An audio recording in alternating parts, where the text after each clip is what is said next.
Good afternoon mga idol. Ituturo ko naman kung saan makikita yung mga ilaw ng Howo mga idol. Ito naman gamit natin mga idol is Howo 380 ito mga idol.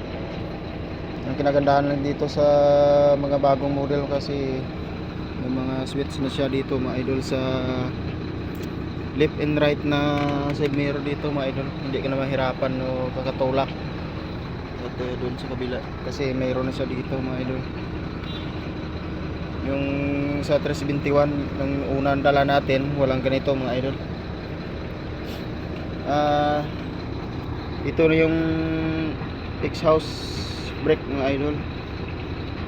Mixer pa din yung dala natin mga idol. Nag-unload tayo ngayon dito sa site mga idol. Maputik yung pinuntahan natin ngayon mga idol.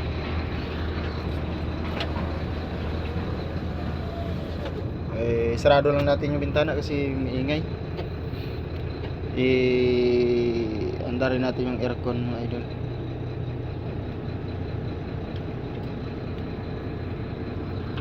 Ang ilaw nito mga idol na dun sa ating dinadala na dati na mixer dito sa dashboard, yung kanyang ilaw dito may switch sa yung 380 naman mga idol, iba naman, parang may bilog siya dito mga idol.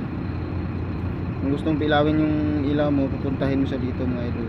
Yung ito, yung parang may puti siya mga idol, dito mo puntahin